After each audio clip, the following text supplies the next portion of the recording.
स्वागत है साथियों आपका अपने YouTube चैनल पर। और आज की टॉपिक आपके सामने मैंने उल्लेखित कर रखी है मानव शरीर की संरचना पार्ट 2। इसका मतलब संरचना पार्ट 1 का वीडियो आपके सामने आ चुका है और अब मैं इसके अंतर्गत आपको बताने वाला हूँ कंकाल तंत्र। और सच पूछा जाए वाकई में मानव शरीर की संरचना का मसला ही यही है कि हमारी शरीर किस तरीके से बनी हुई है और क्या क्या इसमें शामिल है। हम उन तमाम पहलुओं पर चर्चा करेंगे। और वास्तविकता ये है कि एग्जामिनर महोदय भी कुछ हद तक हमसे इन जगहों से प्रश्न पूछ रहे हैं, तो बिल्कुल ये ज़रूरी है कि हम लोग इस कॉन्सेप्ट को, इस कंटेंट को बहुत ही बेहतर ढंग से समझने का प्रयास करें। तो पुनः मैं आपको बता दूं कि कंकाल तंत्र की बात करने वाला हूं। और जाहिर सी बात है, कंकाल तंत्र का मतलब अगर सामान्य भाषा में ये बात समझ ली जाए तो हम हड्डी की बात करने वाले हैं। हड्डी की बात करने का मसला ये है कि अगर मैं सामान्य तौर पे हम लोग ये बात समझ लें कि अगर कल्पना कर लें कि हमारे शरीर में ये मजबूत मजबूत हड्डियां ना होती तो सच में हमारे शरीर का संतुलन ही बिगड़ चुका होता। हाथ कहीं और चला जाता और पैर कहीं और, क्योंकि ये हमें सीधा चलने में या हमारे तमाम प्रकार के अंगों को एक नई रूपरेखा देने में अगर सबसे बड़ी जिम्मेदारी कोई निभा रहा है तो वह हड्डी। और उसी हड्डी के बारे में हम लोग चर्चा करेंगे। और सबसे महत्वपूर्ण बात मैं ये करने वाला हूं कि यहाँ से जो भी प्रश्न आपके लिए पूछे जाते हैं, एग्जामिनर आपसे पूछते हैं, मैं उन सभी प्रश्नों पर चर्चा करूंगा। तो ध्यान से पूरे मनोवेग से जुड़े रहें हमारे साथ। पहली बात तो मैं यही करने वाला हूं कि वयस्कों में हड्डियों की संख्या कितनी होती है। वयस्कों में हड्डियों की संख्या कितनी होती है, ये चीज, वयस्कों में हड्डियों की संख्या कितनी होती है, पहला तो यही प्रश्न है आपसे। और मुझे पता है कि हमारे साथ जुड़े हुए लगभग 100% लोग इस बात का सही उत्तर देने भी वाले हैं। और हड्डियों की संख्या जब भी आपसे पूछी जाएगी तो आपको जवाब देना है 206। ये वीडियो के अंत तक जाते जाते मैं ये 206 हड्डियां सिद्ध करके भी दिखाऊंगा। तो 206। आगे की बात समझें। वयस्क लिखने का हमारा तात्पर्य ये था कि अब मैं वो आपका बचपन लिखना चाहता हूं। बचपन का मतलब सीधा सीधा मसला ये समझ लें कि मैं शैशवा अवस्था की बात कर रहा हूं। शैशवा अवस्था की बात कर रहा हूं। वो अवस्था जब आप काफी छोटे थे। ये बात आप समझ पा रहे होंगे, क्योंकि हकीकत यह है कि अधिकतम 10 से 12 साल तक जाते जाते सारी हड्डियां पूरी तरीके से विकसित हो चुकी होती हैं, जिसका कारण मैं इसलिए शैशवावस्था लिख रखा हूं। यानी उस समय की अवस्था जब हम काफ़ी छोटे थे, अर्थात 1 साल के रहे होंगे या उससे कम के रहे होंगे, हम उस समय की बात करने वाले हैं। तो उस समय हड्डियों की संख्या कितनी थी हमारे शरीर में, तो ये अनुमान है 300, कुछ किताबों में 250 ये आंकड़ा है। तो आप अपनी वैकल्पिक व्यवस्था को देख करके इत्मीनान से इस बात को ठीक करने वाले हैं। ये मान के चलें कि बहुतायत मात्रा में हड्डियां होती हैं उस समय जब हम काफ़ी छोटे होते हैं। हड्डियां काफ़ी लचीली होती हैं। उससे आपको पता भी चलता है कि जिस तरीके से बचपन में आपको मोड़ दिया जाता था उस तरीके से आज मोड़ पाना संभव नहीं है। ये बात आपको भली बात पता है। जब आप छोटे थे तो आपको चाहे जिस तरीके से मोड़ लिया जाता था, और वो प्रयोग माँ के द्वारा खूब किया गया आपके साथ। सच में वो एक दौर था, वो भी एक दौर है और ये भी एक दौर था। अब ये मान के चलें कि 300, 250 मैं उस समय की बात कर रहा हूँ जब हम काफ़ी छोटे थे। तो अब तो ये हमें संख्या की बात पता चली है कि हमें इन संख्याओं का आंकड़ा हमें मिल गया है। मैं इन हड्डियों की चर्चा करूँ। अगर हमारा एग्जामिनर बात करे कि हड्डियों का अध्ययन किस विज्ञान के अंतर्गत किया जाता है, तो आपका जवाब होना चाहिए ऑस्टियोलॉजी। ये है इसके अंतर्गत, ऑस्टियोलॉजी के अंतर्गत किसका अध्ययन किया जाता है, कंकाल का अंतर्गत अध्ययन किया जाएगा। और वो किसका, तो कंकाल का। यानी हड्डियों का अध्ययन आप किसके अंतर्गत कर पाते हैं, तो ऑस्टियोलॉजी के अंतर्गत कर पाते हैं। मैं इसलिए बार बार कहता हूँ मनोवेग से सुने, मनोवेग से सुनो, क्योंकि मैं बार बार किसी एक शब्द का 2-3 बार जो दोहराव करता हूँ, रिवीजन करता हूँ, बार बार वो बात बोलता हूँ, तो आपको ये बातें याद हो जाएंगी। ये मेरा मानना है। तो आप ये कर सकते हैं। तो ऑस्टियोलॉजी के अंतर्गत कंकाल का अध्ययन किया जाता है।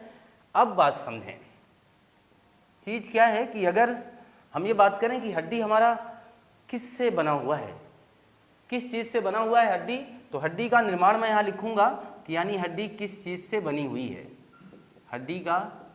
हड्डी निर्माण ये मान के चलें। तो हड्डी का निर्माण, तो पहली बात तो ध्यान रखें कैल्शियम फास्फेट की महत्वपूर्ण भूमिका, दूसरा मैग्नीशियम फास्फेट, और तीसरा कैल्शियम लवण। ये चीज कैल्शियम फास्फेट, मैग्नीशियम फास्फेट और कैल्शियम लवण की महत्वपूर्ण भूमिका होती है। ये बात आप समझ पा रहे होंगे कि इनके उपलब्धता में या इनकी मदद से ये हड्डी बनी हुई है। और ये मान के चलें कि हमारे शरीर में जितना कैल्शियम है अकेले हड्डी और दांत मिलकर के 99% कैल्शियम का मामला समाहित किए हुए हैं। हड्डी और दांत 99% कैल्शियम का हिस्सा समाहित किए हुए हैं। ये बात मैं बोल रहा हूँ, calcium phosphate, magnesium phosphate, calcium लवण मिलकर के 99% हिस्से को अकेले समाहित किए हुए हैं। ये बात क्लियर है। अब मैं मान के चलता हूँ कि आप ये जान पाएँ कि हड्डी का निर्माण किन किन चीज़ों से हुआ है, क्या महत्वपूर्ण चीज़ हड्डी के निर्माण करने में सहायक है। ये एग्जामिनर आपसे पूछ भी सकते हैं, ये बात आप ध्यान रखें। अगली महत्वपूर्ण बात मैं चर्चा में ये ले सकता हूँ कि अगर इसी हड्डी को, ये रोचक तथ्य हैं, मैं इसको आपको कुछ अलग तरीके से आप स्टार बना के लिख सकते हैं, मैं रोचक जानकारी लिख करके आपको दे रहा हूँ कि ये रोचक तथ्य हैं कि अगर आप अपनी हड्डी को HCl यानी हाइड्रोक्लोरिक अम्ल में डाल दें, HCl में डाल दें, तो अकार्बनिक पदार्थ नष्ट हो जाएंगे, अकार्बनिक पदार्थ नष्ट हो जाएंगे। इस बात को ध्यान दें। मैं कहना चाहता था कि अगर हाइड्रोक्लोरिक अम्ल में आप हड्डी को डाल देते हैं तो अकार्बनिक पदार्थ नष्ट हो जाएंगे, जबकि कार्बनिक पदार्थ बचे रहेंगे, इस बात को ध्यान रखेंगे। ये पूरा इसलिए हम लोगों को रखना है अपने दिमाग में, अपने जहन में, क्योंकि ये सब महत्वपूर्ण है। मैं ये प्रश्न आपसे कर सकता हूं कि हड्डी को यदि हाइड्रोक्लोरिक अम्ल में डाला जाए तो क्या बचेगा और क्या चला जाएगा। तो आपके सामने ये बात स्पष्ट है कि अकार्बनिक पदार्थ नष्ट हो जाएंगे और कार्बनिक पदार्थ बचे रहेंगे। ये बात क्लियर कर पाए होंगे आप। मैं अब ये मान के चलूं, दूसरा महत्वपूर्ण बात बताऊं कि जब ऐसा हो जाएगा जिस हड्डी में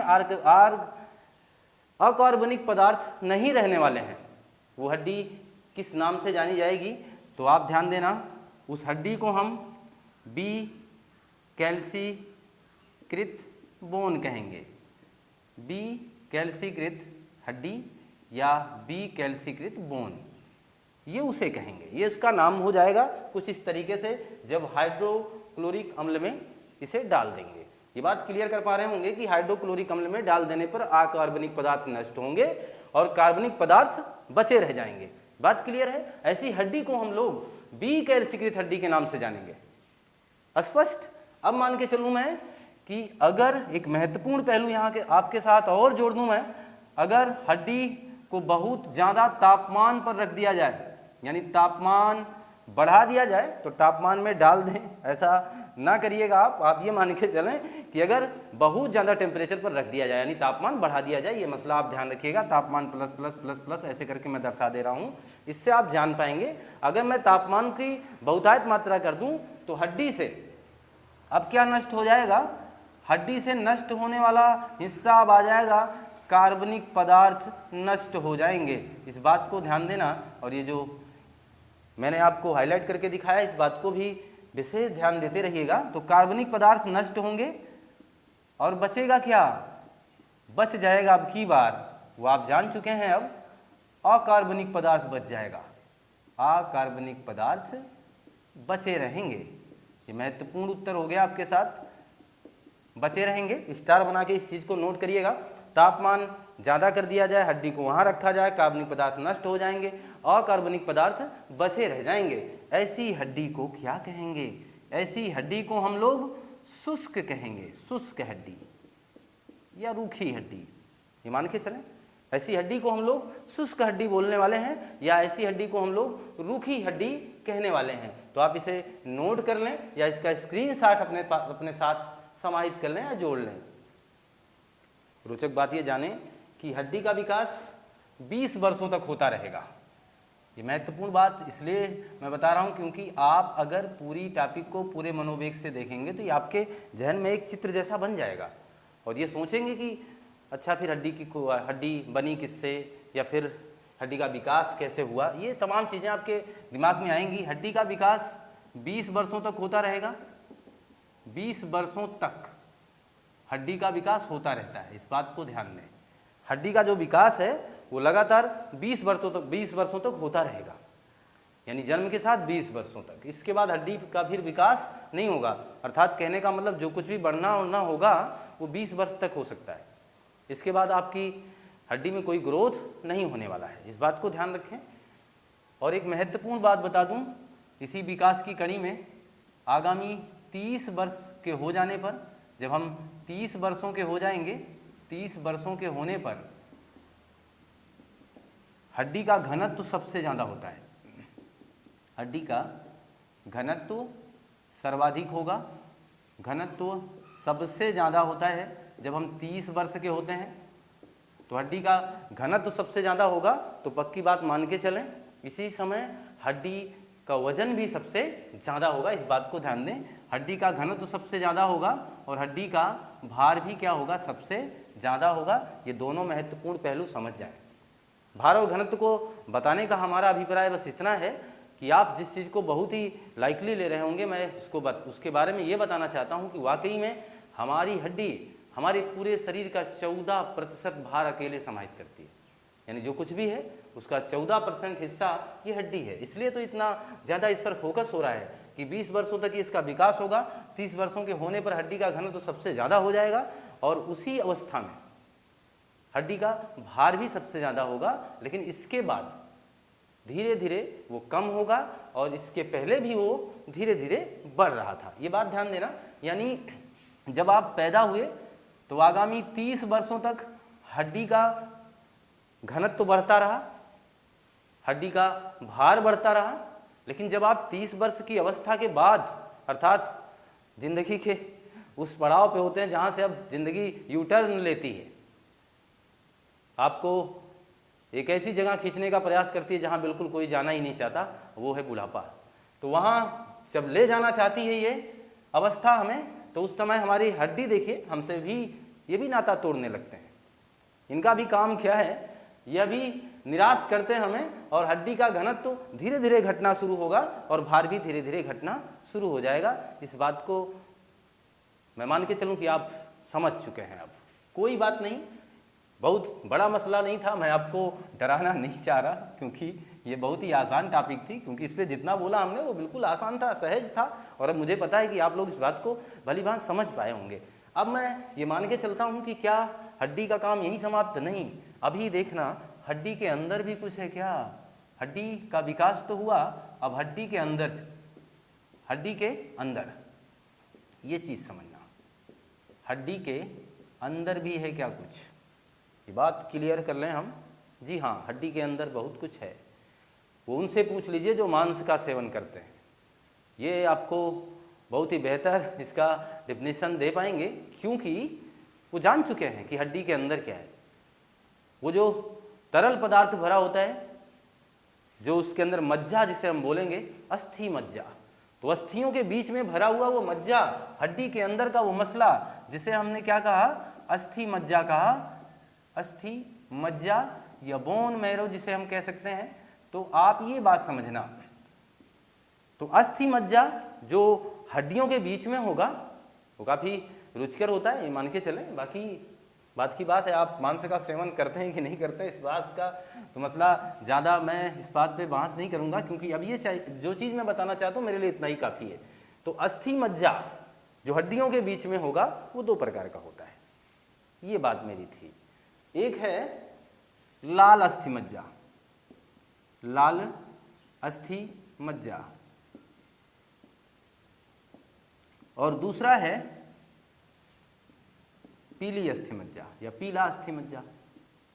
लाल अस्थि मज्जा और एक है आपका पीला अस्थि मज्जा।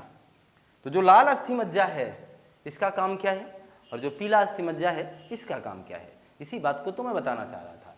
लाल अस्थि मज्जा का काम है कि ये आरबीसी बनाएंगे, ये डब्ल्यूबीसी बनाएंगे, ये प्लेटलेट्स बनाएंगे, इन सब का क्या करेंगे, ये निर्माण करने में सहायक हैं।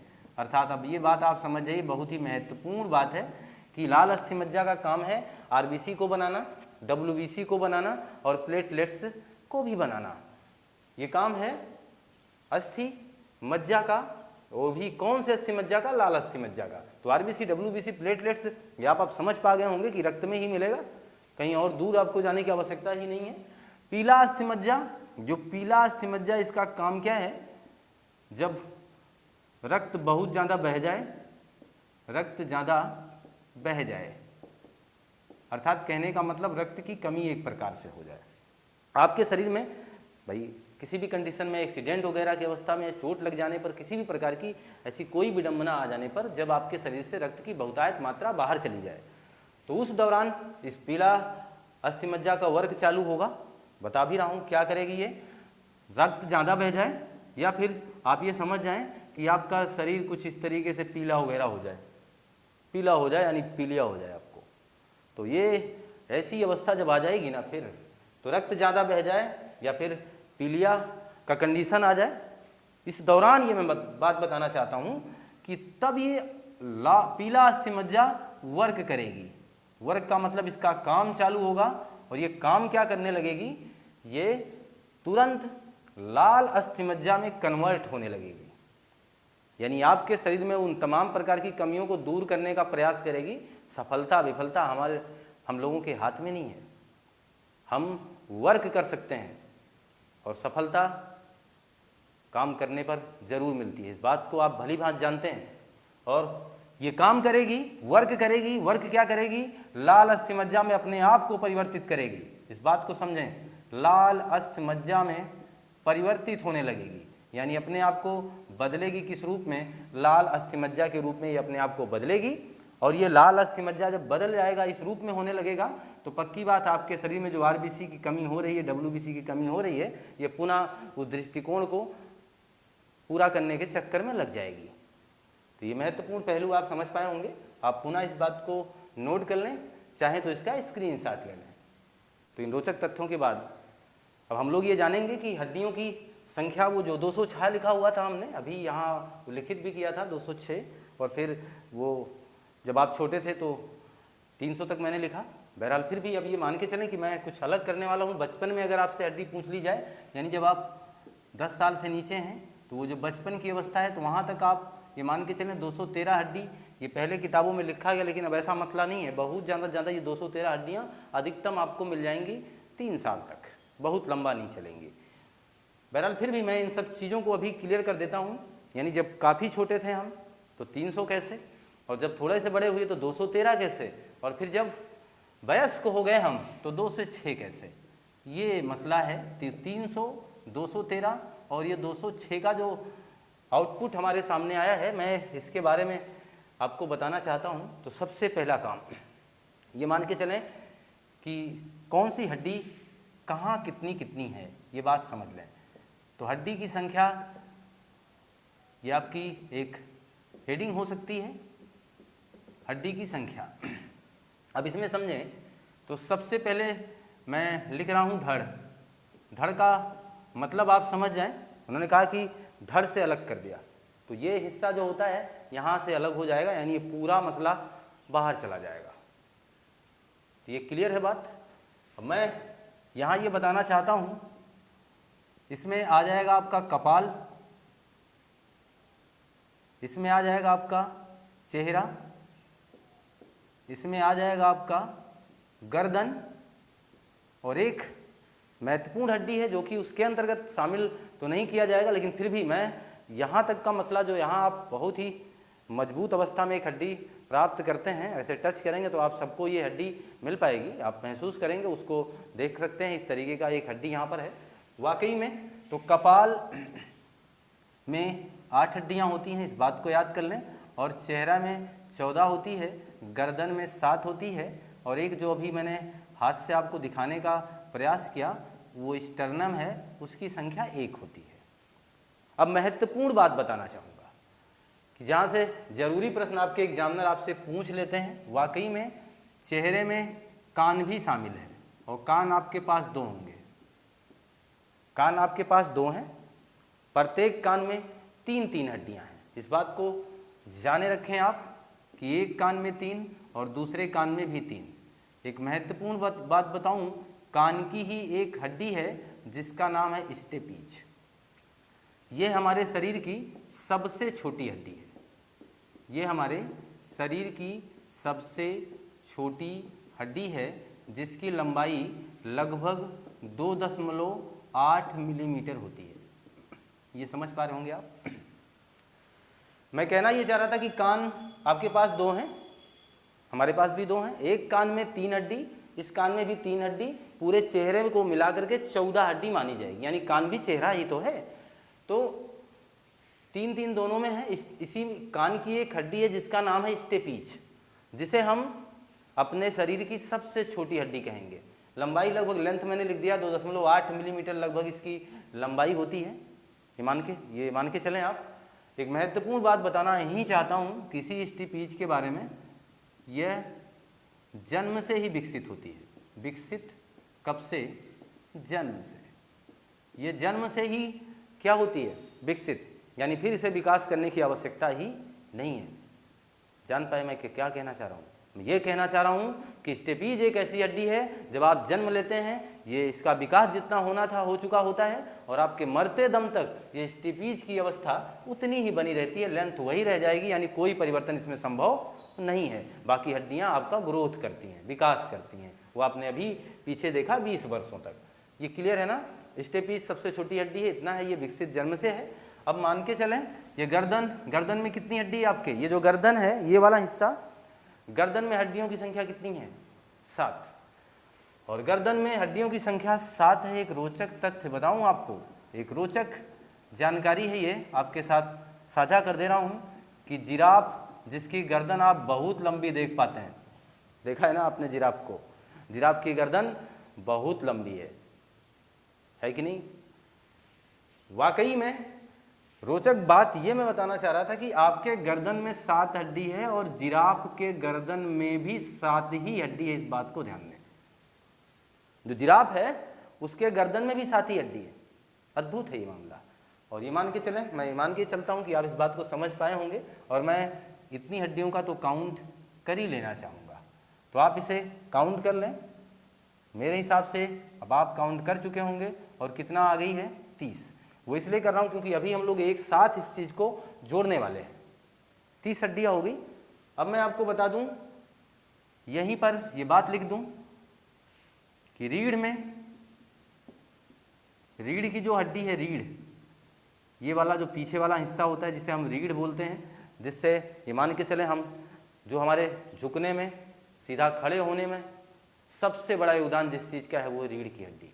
तो रीढ़ की जो हड्डी है इसमें 26 हैं। जब आप छोटे थे, यानी बाल्यावस्था में थे, अर्थात मैं कह दूं कि जब आप 2-3 वर्ष के थे, उस समय ये हड्डी 26 की बजाय कितनी थी? 33 थी। मैं लिख भी दे रहा हूं कि बचपन में कितनी थी? 33। और जब आप शैशवावस्था में थे तो संख्या असीमित थी, अर्थात वो चीज़, वो आंकड़ा दिया नहीं गया, एक लगभग एक अनुमान बताया गया कि लगभग 300 हड्डियां हमारे पूरे शरीर में थी। तो तमाम प्रकार की हड्डियां अलग अलग थी, बाद में वो आपस में जुड़ गई, जिससे फिर आकर के ये आंकड़ा बदल जाता है। तो बात तो जाने दीजिए उस चीज़ को, लेकिन यहाँ समझें कि 26 और ये 33 वाला मसला। तो मेरे हिसाब से आप ये जान पाए हैं 7 हड्डियाँ यहाँ बड़ी होंगी। क्लियर है? तो रीढ़ की हड्डी, और रीढ़ के बाद एक महत्वपूर्ण हड्डी मैं और लिख देना चाहता हूँ, पसलियाँ जिसे आप बोलते हैं। पसलियों की संख्या कितनी है? अगर संख्या पूछी जाए तो 24, और अगर जोड़ी में पूछ लिया जाए तो आपका जवाब हो जाएगा 12 जोड़ी। ये बात क्लियर है? पसलियों की संख्या 24 और जोड़ी में अगर बात पूछी जाए तो आपका जवाब होना चाहिए 12 जोड़ी। क्लियर है बात? अब देखिएगा अगली बात हम करते हैं, तो हम लोग कहाँ पहुँच चुके हैं? हमने कपाल देख लिया, हमने पूरा चेहरा देख लिया, हमने गर्दन देख लिया, हमने इन पसलियों को गिन लिया, हमने स्टर्नम को गिन लिया, हमने पीछे रीढ़ की हड्डी को भी काउंट कर लिया। ये बात क्लियर है?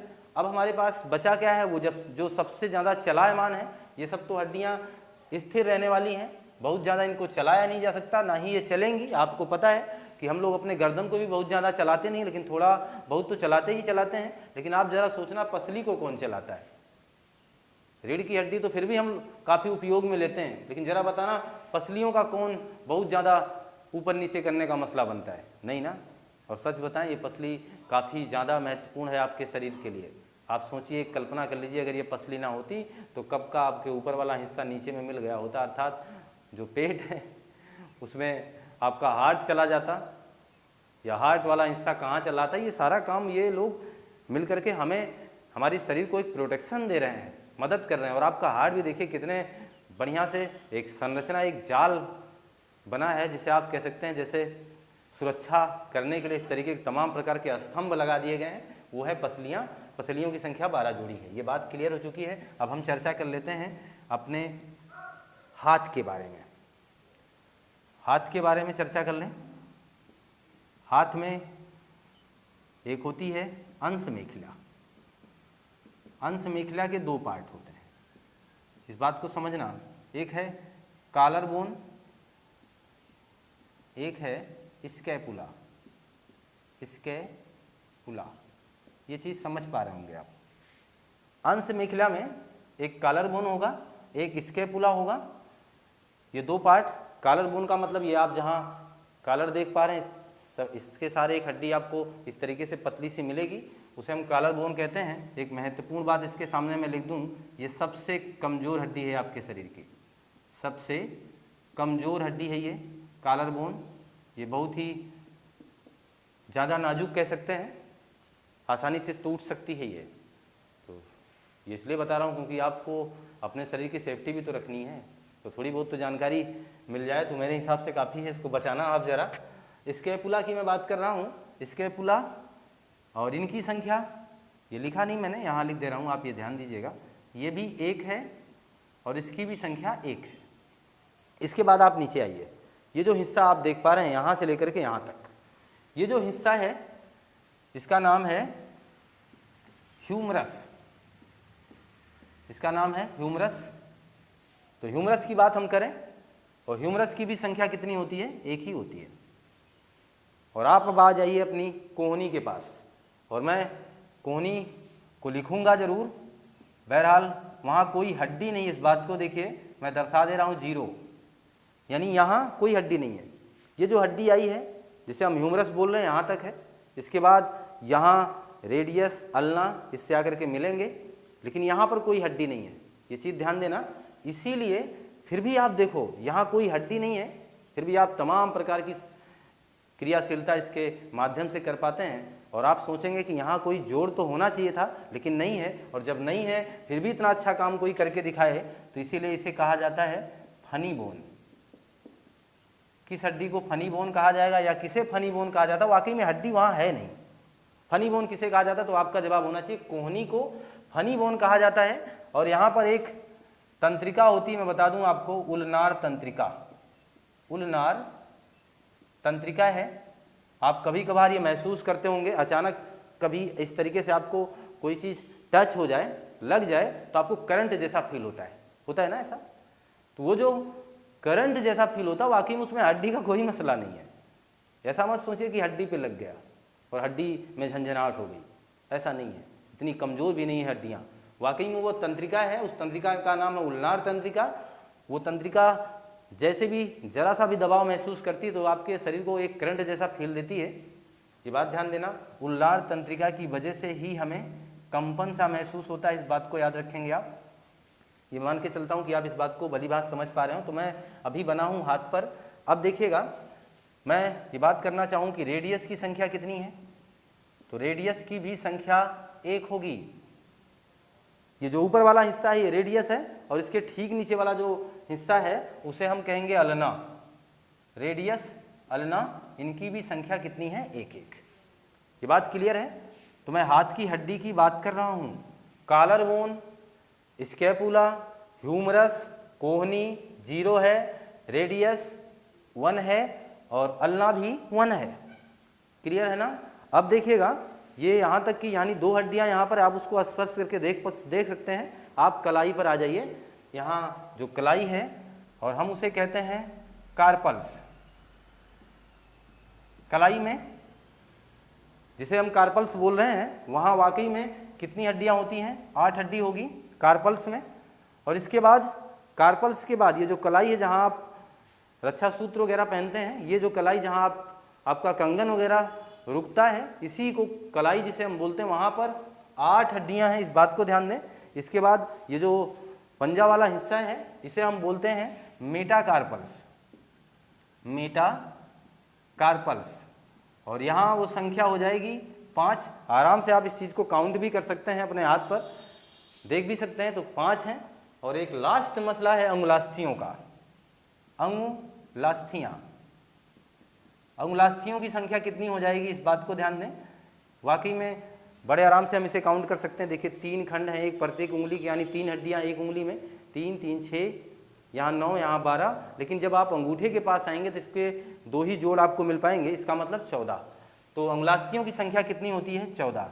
तो अब हम लोग क्या करें, हाथ की जो हड्डियाँ हैं इनको काउंट कर लें। वाकई में 1 2 3, यहाँ 0 है, कोई मसला नहीं, 4 5 5, ये 10, 10 और 14 कितना हो जाएगा? 24, और 24 8 कितना हो जाएगा? 32। इसका मतलब हाथ में, एक हाथ की बात हो रही है, बात ध्यान देना, एक हाथ में कितनी हड्डियां होंगी? एक हाथ में 32, तो दोनों हाथों में कितनी हो जाएंगी? इसका मतलब 64। ये बात ध्यान देना, हाथ में हड्डियों की संख्या कितनी होती है? 64। एक हाथ में कितनी होती है? स्पष्ट करके पूछे एग्जामिनर तो आप बताना, एक हाथ में 32 होती है। इस बात को आप समझ पाए होंगे, मैं ये मान के चलूँ। 30 हड्डियाँ यहाँ आपको मिल गई, जो आपका ये गर्दन से ऊपर का हिस्सा था 30 मिली, रीढ़ की हड्डियाँ 26 थीं, और वो जो बचपन का मसला वो तो 33 है। बहरहाल पसलियों की संख्या कितनी है? 24 है। इस बात को आप ध्यान देना, क्योंकि मैं आपको ये मान के चलूँ कि आप इसे नोट भी कर पा रहे होंगे, और इसे आप नोट कर लें। तो ये मान के चलूँ कि आप ये बात समझ पा रहे होंगे कि हमने यहाँ गर्दन से ऊपर तक कितनी हड्डी बताई आपको? 30। फिर हमने आपसे कहा कि रीढ़ की हड्डियाँ कितनी हैं? 26। पसलियों की संख्या कितनी बता दी हमने? 24। और अभी आपने हाथ में कितनी हड्डी देख लिया है? 64। ये इतना हो चुका है। अब हम बात करने वाले हैं पैर की, जो शेष हड्डी है जो बची हुई है, अब उस पर बात कर लें। तो हम यहाँ लिख सकते हैं पैर की हड्डी, यानी पैर में हड्डियों की संख्या कितनी है। तो पहली बात तो ये वाला जो हिस्सा है जहाँ से आप अपने आप को इस तरीके से घुमा पाते हैं। दूसरी बात, आप अपने पैर को बहुत तेज़ी से फेंकने का प्रयास भी करें तो भी आपका पैर निकलेगा नहीं आसानी से, ये बात आपको पता है। कोई बहुत ही मेहनत से उसको निकालना भी चाहे तो इतनी आसानी से वो निकलता नहीं। इसका मतलब कहीं ना कहीं एक मजबूत हड्डी का उसको प्रोटेक्शन मिला हुआ है, उसमें वो फंसा हुआ है। हकीकत ये है, उस हड्डी का नाम क्या है? उस हड्डी का नाम है श्रोणि मेखला।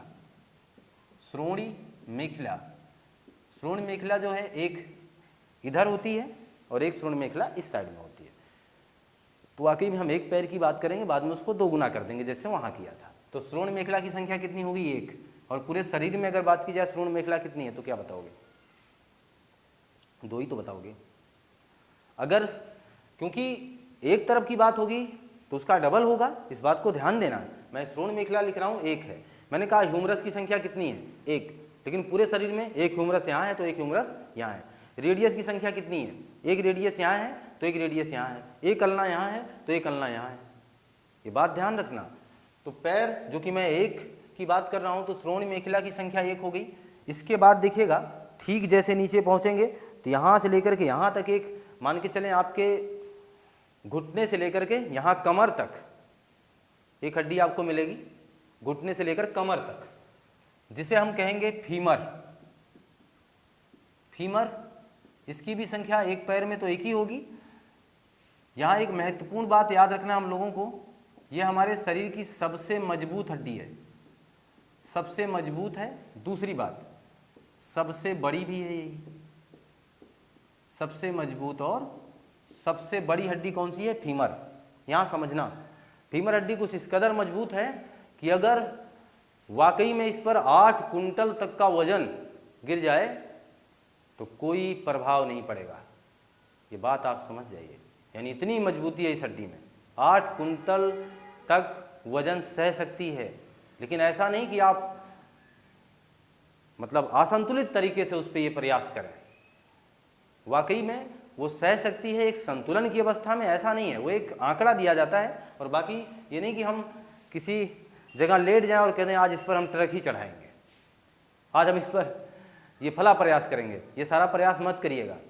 ये केवल एक अनुमानित है और इसे बताया जाता है कि फीमर कुछ इतना ज़्यादा मजबूत है कि उस पर 8 कुंटल का वजन भी वो सह सकती है। ये बात मैं बता रहा हूँ बस।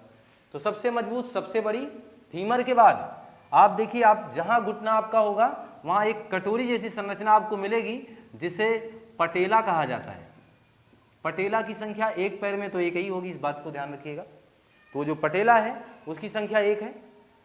और अब ध्यान देना, पटेला के बाद जब नीचे जाएंगे फिर से हड्डियां 2 पार्टों में बढ़ जाएंगी। एक का नाम है टिबिया, इसकी संख्या 1।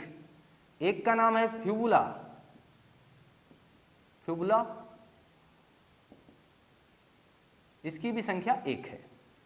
अब आप जिस तरीके से हाथ में कलाई पाए हुए हैं, ठीक उसी तरीके से आप अपने पैर के पास पाएंगे जहां पायल रोका जाता है। यहाँ कंगन रुका था, वहाँ पायल रुकेगा, इस बात को ध्यान रखें। तो वो जो हिस्सा है उसे कहा जाता है टार्सल। यहाँ कार्पल था, यहाँ टार्सल है और टार्सल में हड्डियों की संख्या 7 है। यहाँ कार्पल में हड्डियों की संख्या कितनी थी? 8। टार्सल में आप देख पाते होंगे एक हड्डी गांठ जैसी थोड़ी सी ज़्यादा बड़ी हो जाती है, इसलिए वहाँ संख्या 1 कम हो जाती है। तो टार्सल की संख्या कितनी है? 7। और टार्सल के बाद जब आप आगे बढ़ेंगे तो मेटा टार्सल की बात आ जाएगी और मेटा टार्सल की संख्या कितनी हो जाएगी? 5 होगी, जैसे आपके हाथ में थी। और फिर इसके बाद अंगुलास्थियाँ। अंगुलास्थियाँ जितना हाथ में हैं उतना ही अंगुलास्थियाँ कहाँ हैं? आपको पैर में भी मिलेंगी। इसकी भी संख्या कितनी हो जाएगी? 14। ये बात क्लियर है? अब इससे आप काउंट कर लें, जोड़ लें। 1 2 3 4 5 10 17, 17 और 14 कितना हो जाएगा? 31, यानी 31। तो पैर में हड्डी कितनी हो गई? 31 गुणे 2, इसलिए क्योंकि 2 पैर हैं आपके पास, इसलिए हड्डियों की संख्या कितनी हो जाएगी? 62। इस बात को ध्यान रखें। तो पैर में हड्डियों की संख्या 62 आएगी। कोई डाउट नहीं होना चाहिए। मेरे भी हिसाब से आपको अब बिल्कुल भी डाउट ही नहीं है, क्योंकि आप इस बात को भली भांति समझ पाए हैं। तो हड्डियों की संख्या पैर में 62 है। अब मैं उस 62 को भी यहाँ ला करके जोड़ने का प्रयास करता हूँ। अब आप इसे जोड़ लें तो 6 4 10, 4 14 और 2 कितना हो जाएगा? 16। बचा कितना? 1। 3 2 5 2 7 6 13 6 19 और 1 वो कितना हो गया? 20। आ गई ना 206 हड्डी। यहाँ कोई कंफ्यूजन नहीं होना चाहिए। अब आपको 206 हड्डी आपको मिल चुकी है। मैंने आपसे कहा कि बचपन में रीढ़ में 7 हड्डियाँ ज़्यादा होती हैं। अगर हम उन्हीं 7 हड्डियों को इस रीढ़ वाले मसले में और बढ़ा दें तो पक्की बात है इनकी संख्या 213 हो जाएगी। तो यहाँ कोई डाउट ही नहीं है।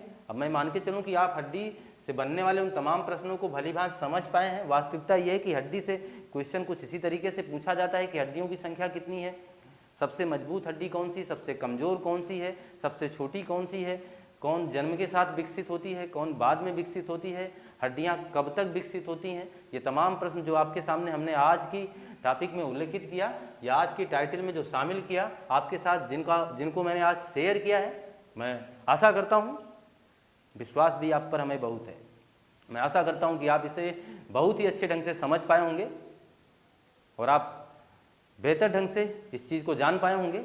और मैं अब ये चाहता हूँ कि ये टॉपिक यहीं छोड़ दी जाए और मिलता हूँ आपसे फिर नई कक्षा में। आपका बहुत बहुत धन्यवाद। आपका दिन शुभ हो। नमस्कार।